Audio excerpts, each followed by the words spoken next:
নমস্কার বন্ধুরা, রিঙ্কুর রান্না সকলকে স্বাগত। আজ আমি বানাবো গোলবাড়ির মাটন কষা। রেসিপিটি যদি আপনাদের ভালো লাগে তাহলে আপনারা অবশ্যই করবেন। এবার আমাকে কমেন্টে জানাবেন আপনাদের কেমন লাগলো, আর আমার চ্যানেলটিকে লাইক, শেয়ার ও সাবস্ক্রাইব করে দেবেন। প্রথমে একটি মিক্সিং বাটিতে কিছু মশলা আমরা পেস্ট করে নেব, যেমন পেঁপে, আদা, পেঁয়াজ, রসুন, কাঁচা লঙ্কা দিয়ে আমরা একটা স্মুথ পেস্ট তৈরি করে নেব। আমি এখানে 500 গ্রাম মাটন নিয়েছি, তাতে ওই পেস্ট দিয়ে কিছু শুকনো মশলা যোগ করব, যেমন হাফ চামচ হলুদ গুঁড়ো,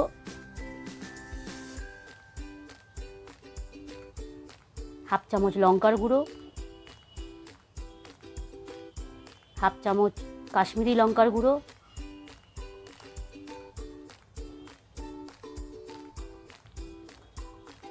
হাফ চামচ জিরের গুঁড়ো,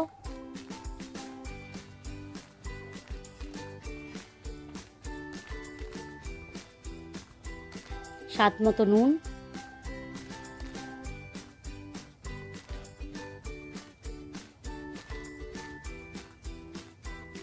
দু চামচ ঘরে পাতা টক দই,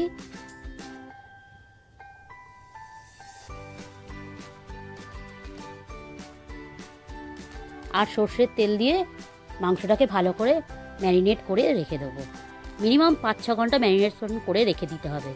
যদি আগের দিন রাতে ম্যারিনেট করে রেখে দিতে পারি তাহলে আমাদের আরও ভালো হয়।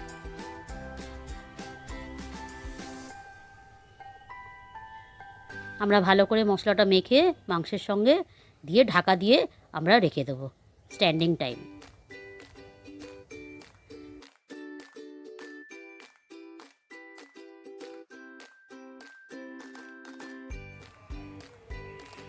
অপরদিকে আমরা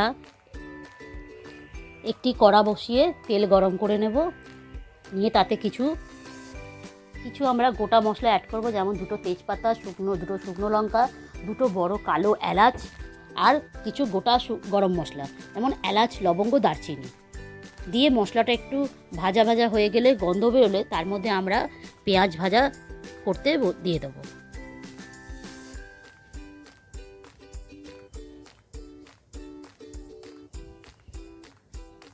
এবার আমরা কুচানো পেঁয়াজ দিয়ে পেঁয়াজটা ভাজা ভাজা করব। পেঁয়াজটা বাদামি বর্ণের হওয়া পর্যন্ত আমরা পেঁয়াজটাকে ভাজতে থাকব।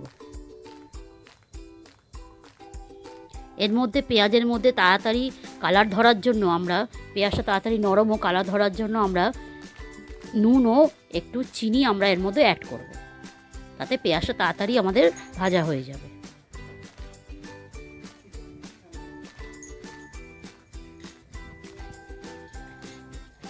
পেঁয়াজটা আমাদের ভাজা ভাজা হয়ে গেছে। এবার আমরা মেখে রাখা মাংস এর মধ্যে অ্যাড করব, করে আমরা ভালো করে কষাতে থাকব।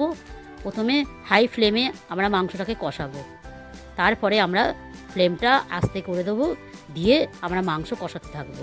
যতক্ষণ না পর্যন্ত মাংস সেদ্ধ হয় ততক্ষণ আমরা মাংস কষাতে থাকবো লো ফ্লেমে। যেহেতু আমাদের এটা গোলবাড়ির কষা মাংস, তার জন্য আমরা এখানে একটু লিকার চা তৈরি করে রাখবো, সেটা আমরা অ্যাড করব। 1.5 কাপের মতন লিকার চা এর মধ্যে আমরা অ্যাড করলাম, দিয়ে মাংসটা আবার কষাতে থাকবো যতক্ষণ না পর্যন্ত মাংসটা আমাদের সেদ্ধ হয়ে আসে। যেহেতু আমাদের এখানে পেঁপে বাটা দেওয়া আছে, তার জন্য যাদের আমাদের টক দই আর পেঁপে বাটার জন্য মাংস আমাদের তাড়াতাড়ি সেদ্ধ হয়ে যাবে। আমাদের মাংস সেদ্ধ হয়ে গেছে, এবার মাংস থেকে আমাদের তেল ছেড়ে দিয়েছে। এবার মাংসের মধ্যে আমরা একটা ছক দেব। প্রথমে চিনি ক্যারামেল করব, ভালো করে ক্যারামেল করে তার মধ্যে ঘি দেব। ঘি ভালো করে নাড়াচাড়া করে চিনির সঙ্গে মিশিয়ে আমরা এর মধ্যে কাশ্মীরি লঙ্কার গুঁড়ো দেবো, দিয়ে ভালো করে এর সঙ্গে ঘি, চিনি আর লঙ্কার গুঁড়ো ভালো করে মিশিয়ে ওই রেডি করা মাংসের ওপরে ঢেলে দেবো।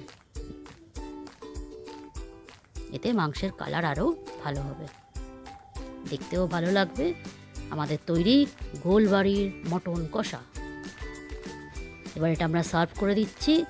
যদি আপনাদের ভালো লাগে তাহলে আমাকে কমেন্টে অবশ্যই জানাবেন, এবং আমার চ্যানেলটিকে লাইক, শেয়ার ও সাবস্ক্রাইব করে দেবেন।